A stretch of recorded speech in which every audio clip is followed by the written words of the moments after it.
DreAllDay.com. Now tuned into the show when you learn the discipline to show up day after day to do the work, the confidence to put yourself out there boldly and authentically, and the mental toughness to continue showing up, doing the work, putting yourself out there even when the success you expected to achieve is yet to be achieved. And on top of all this, you get a huge dose of personal initiative, which is the go-getter energy that moves anyone out there, especially you, to go and make things happen instead of waiting for things to happen. We put all this together in one bundle, one package, one mindset, one method, one philosophy, one book. This masterclass right here, daily masterclass, in case you didn't know, that is called Work on Your Game. My name is Dre Baldwin, also known as Dre All Day, and welcome to the show. Today's topic is having a short memory.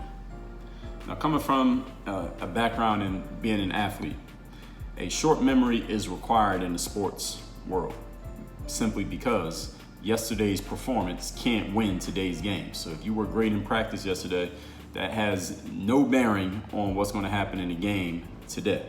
It kind of does have a bearing in that if you practice well, then hopefully that'll have you better prepared for the game. But what I mean is the results of what you did in practice, meaning if you made 10 shots in a row in practice, that doesn't give you 10 points on the board when you get into the game. It doesn't give you 10 made baskets at the start of the game. You still have to make those same shots over again during the game. So just because you were successful yesterday in sports does not mean you're going to be successful again. But the flip side of that also is that if you failed in yesterday's game, there's another game tomorrow, and you can't bring the energy, the frustration, or the sadness, or the getting down on yourself, or the displeasure, or whatever you want to call it, that the negative energy that came from an unsuccessful campaign, you can't bring that into the next game, because that effect will snowball until you get to the point that you're rolling down the hill so fast that you can't stop your momentum. So as an athlete, and I know there are many athletes who listen to the show, or people who are in the sports world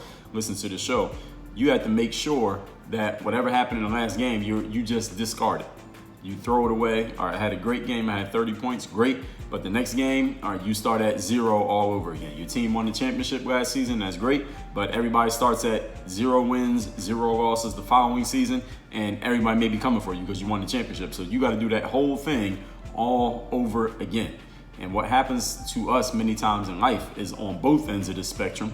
We tend to relax a little bit too much when we are successful. We're allowing the success to carry over, not just in a positive energy and confidence, which are good things, and our resume, which of course is a good thing, but we allow it to let us take our foot off the gas, which can hurt us in the long run, and we're going to address that.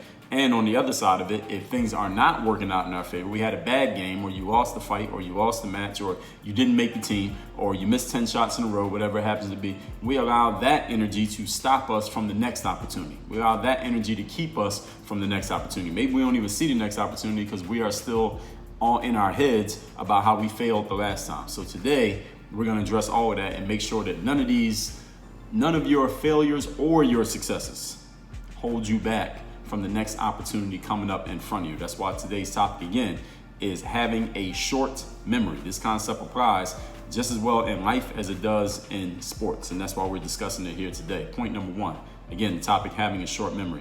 Your failures do not define you unless you allow them to. And I'm letting that sink in just so you can think about it a little bit. Your failures do not define you unless you allow them to. Masterclass number 1225, the topic was, let your failures go. Masterclass number 869, the value of assessing your failures. Masterclass number 823, why your successes matter more than your failures. The failures that you've had in life, as you can see, we've addressed these a few times. Make sure you go listen to those masterclasses, all game group members, right there in the smartphone app. All you got to do is go to that group, 100, everything's in there, in the app. Your failure is not defining you.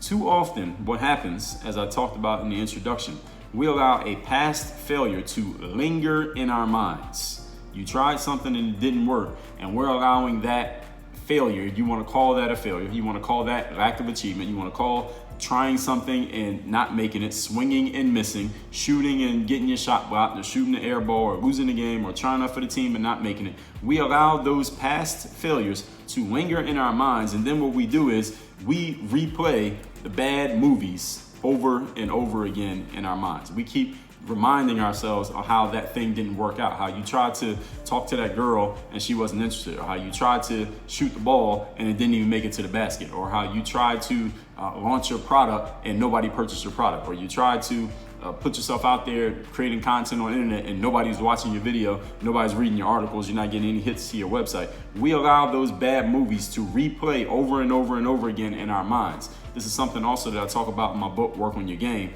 If you don't have that book, you can get it at workonyourgamebook.com if you don't have it already. But I talked about making sure you are not allowing yourself to replay bad movies in your life over and over again. A lot of times in life, we go through experiences, well, we always go through experiences, but we go through experiences that are not ideal.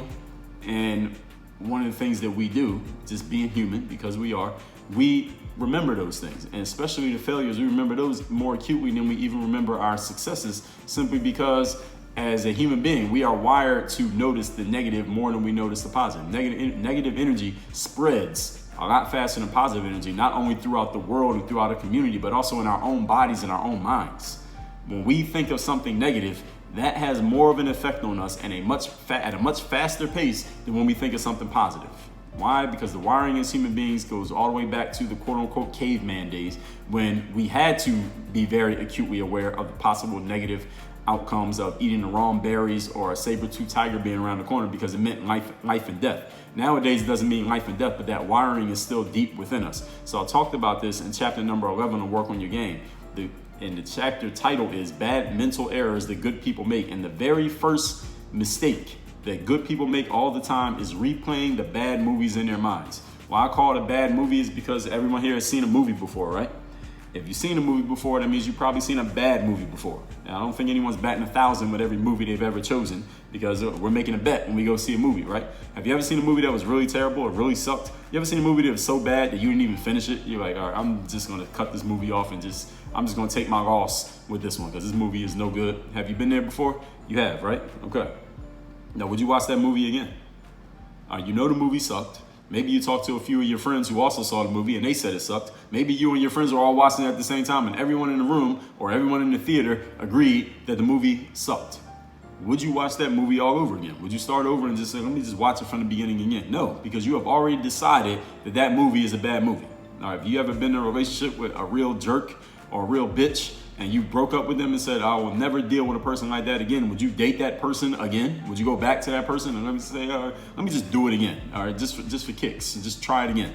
No, you wouldn't do that because you already know that that's a bad movie. Now, you're not going to rewind and watch that movie all over again. You're going to discard that, say, all right, I'm just going to cut my losses on that one and we're going to move on. So in your mind, when you're replaying bad movies over and over again, you're allowing your memory to work against you.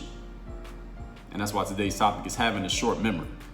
A bad movie can start to infect your actions in the present because you keep watching the film over and over again of something that happened in the past, something that did not serve you, something that did not help you, something that did not have a profound effect on success, like we talked about yesterday. But if you keep replaying that movie, it's going to affect what you're doing right now today. So this is allowing your past to hold you back. Essentially, that's what this is doing. But let me give you a truth about life that can help you very quickly alleviate your addiction to replaying the bad movies of your life. Because every one of us has some bad movies. All right? Has anyone here just had a perfect life where everything has always worked out? Everything you tried has succeeded. Every person you dealt with has done right by you. Every situation you've been involved in, it has worked out to the max, 100% exactly how it was supposed to be. You've never had a regrettable situation. You've never found yourself doing something that ended up being a waste of time, but you didn't know until you had gone through it. Anyone here who has never dealt with any of that? Okay, so everybody's has some bad movies in your life. And usually the longer you live, the more bad movies you're gonna have to choose from. Okay, so since you have some bad movies in your life, some have more than others, but we all got some bad movies. Let me remind you of something. The only person on this planet who is still thinking about rewinding and even considering your bad movies is you. You're the only person who is still thinking about that bad movie that you went through. You're the only person still thinking about the fact that you went 0 for 15 in a basketball game. You're the only one thinking about the fact that you tried out for the team and didn't make it. You're the only person who even cares that you put out that product and launched it and you just got all crickets and made no sales whatsoever. You're the only person who cares that you launched a YouTube channel, put out 10 videos and got a total of 20 views on all the videos put together. You're the only person who cares. Everybody else, you know what everybody else is doing? They're focused on themselves and their own movies, good, bad, or neutral. Nobody's thinking about your bad movies. And let me tell you why this matters, that nobody's thinking about your bad movies, because it doesn't erase the fact that the movie exists, right? But why does it matter? Why am I bringing this up? It's because often in life, I've found that we replay our bad movies thinking about the times that we failed and the times that we've come up short because we are thinking that everybody else knows about our bad movies. Oh, everybody saw me miss that shot. Everybody saw me shoot that air ball. Everybody knows about that product that I launched and nobody bought. Everybody knows that I got this YouTube channel and nobody's watching videos. Everybody knows this. We think in our minds, we project our own self-consciousness onto other people. We project our self-consciousness about our own failures onto others, and we think that they're thinking about our failures as much as we are, but you are absolutely wrong. Nobody's thinking about your failures at all. They're only thinking about themselves and their own failures, because everybody got some bad movies, as I already explained. They are much more focused on their movies, the good, bad, and neutral, than they're focused on your movie. Especially if you have a bad movie of nothingness. All right, nobody knows about it because nobody saw it. All right, nobody's watched any of your videos on YouTube. Nobody cares that you have a YouTube channel that's not quite, quote unquote, working for you yet because nobody saw it. Like, nobody's watched the videos, like you said. All right, you launched the product and nobody bought it. Well, guess what? Nobody's talking about it because nobody bought the product. All right, so you don't have to worry about other people caring about your bad movies. The movie was bad enough that nobody else was ever enticed to watching it in the first place. You're the only one who watched it. All right, you're the only one who knows it was a bad movie. You could throw it away just as quickly as the rest of the world threw it away. The rest of the world don't even know that it exists to throw it away. You could throw it away and nobody in the world is ever gonna ask you, hey, Johnny, what happened to that bad movie? What'd you do? Throw it away? You deleted it? Nobody's gonna ask you that because nobody knows that the movie exists except you. You're the only one still holding on to that movie. If you let the movie go, the rest of the world will be in sync with you and you'll realize that you were the only one watching it. You're the only person in the theater watching a bad movie. If you just let it go, it'll be gone. That fast, that easy. Point number 2. Today's topic is having a short memory. Be careful. Now here's the other side of this. Be careful of the human tendency to relax and take your foot off the gas when you experience certain levels of success. Now this is another human nature thing that infects all of us at different levels, at different times. And of course, it depends on how much success we create to how often this happens to us, but it happens to everybody. In the sports world, taking your foot off the gas when you experience success is pretty much a death sentence to your success. It pretty much kills any success you're going to get in the future. Why is that? Because when you succeed in the sports world, everybody knows about it. Everybody saw it. All your competitors are gearing up to catch you, and they're gearing up to make sure they don't get beaten next time like they did last time. And the difference between the sports world and every other aspect of the world, in the sports world, you know exactly who all the competitors are. You know who everybody is. You know who every team is. There's scouting on them. You can see exactly what everyone's doing. You can see everybody's stats. You can't hide in the sports world. You can't hide when you fail, and you cannot hide when you succeed in the sports world. As opposed to, let's say, the business world, there are so many businesses out there, so many people out there. Someone could be doing great in business and you have never even heard of them. They're billionaires that you've never heard of. In the sports world, when someone is succeeding in a certain sport, everybody else who's competing in that sport knows about this individual because it's finite, the amount of space available in the sports world. In the business world, it's infinite. Anybody can get in, anybody can get out, and somebody could be doing great and you never ever find out about them and they never ever find out about you. But in sports, everybody knows about everybody. So in the sports world, when you succeed, you can't do it quietly. All right, you can't be a quiet billionaire in the sports world. You can't be a quiet champion in the sports world. Everybody saw it. Meaning everybody's gearing up to catch you. Everybody's gearing up to beat you. So if you start to relax because you're allowing your memory of your past success to make you rest on your laurels and get comfortable, you're gonna get beat next time, guaranteed. If you relax, you will surely get defeated next time, especially when we're talking about the professional level. Because at the professional level, nobody is lacking for skill, nobody is lacking for talent, and the game is much more mental than it is physical in the sports, at the professional level of the sports world.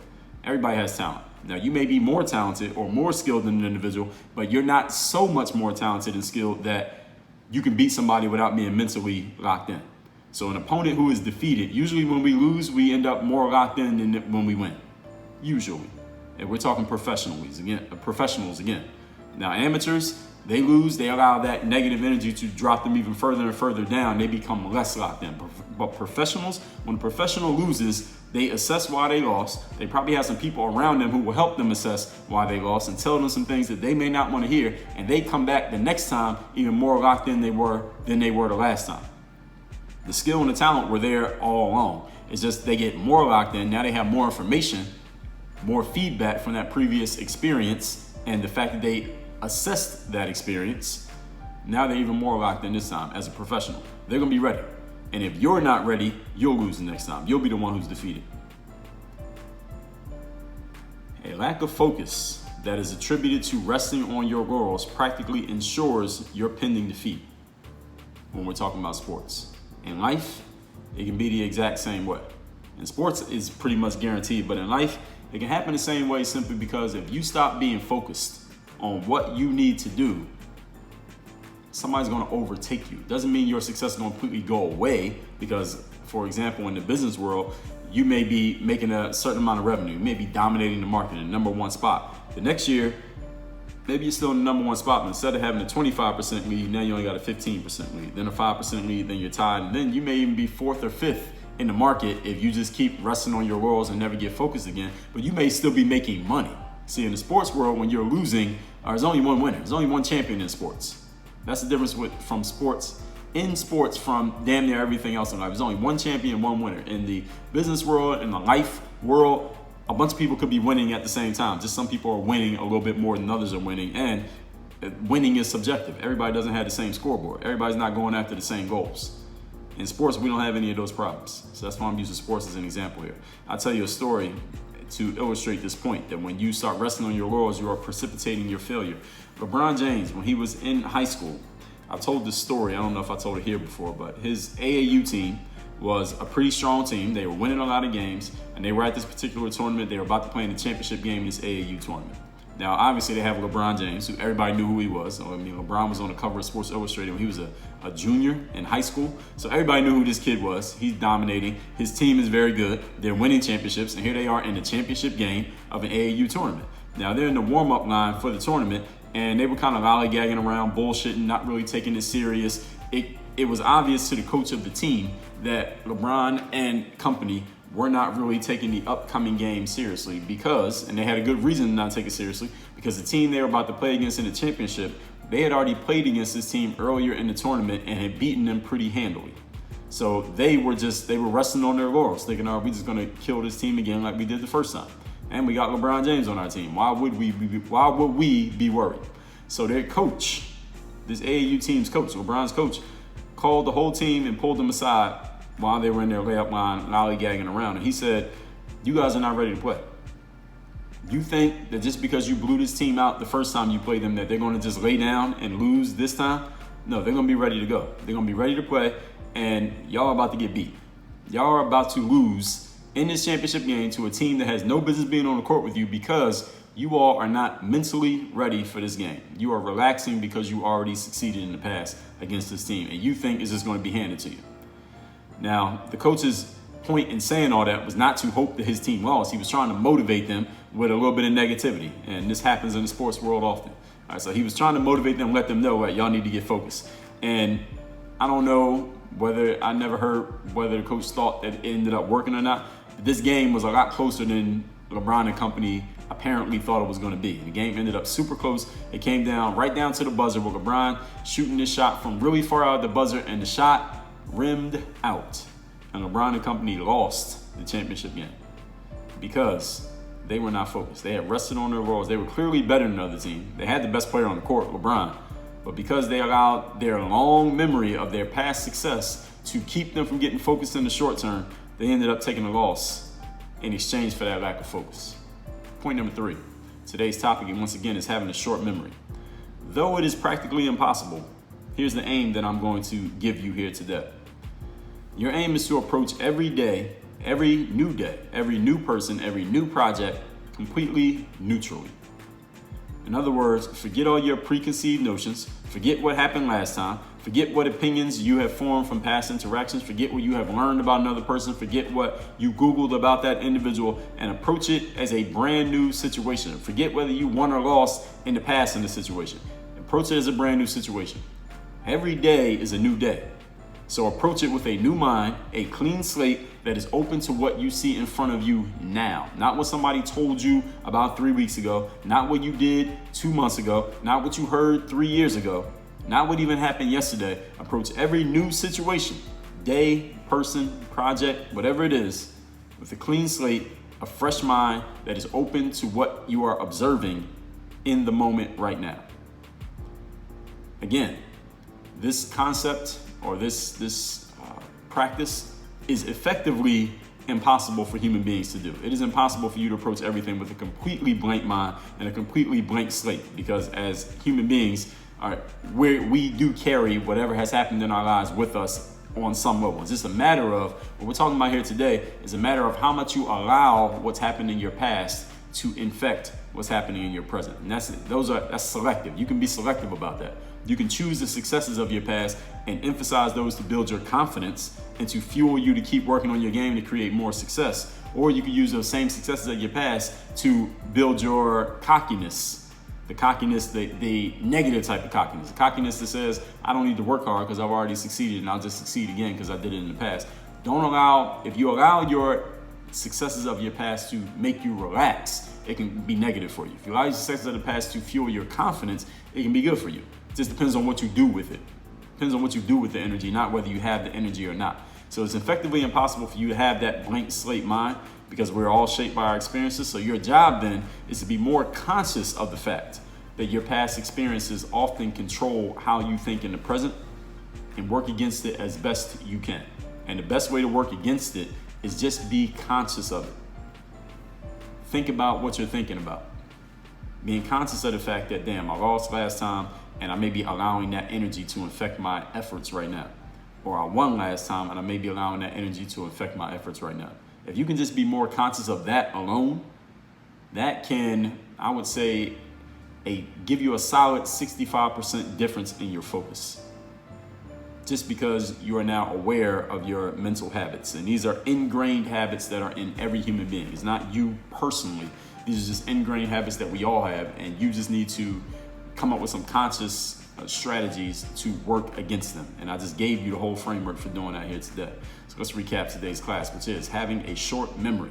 In the sports world, short memory is required, because you cannot win today's game with yesterday's performance or yesterday's practice, and you cannot lose today's game with yesterday's loss or yesterday's lack of performance, whatever it may be. So you got to keep that short memory, not only in sports, but also in life, because oftentimes we allow the energies of what happened in our past to affect our present in such a way that we don't consciously recognize that what we do in the moment affects what's going to happen in the moment. Point number one, your failures do not define you unless you allow them to.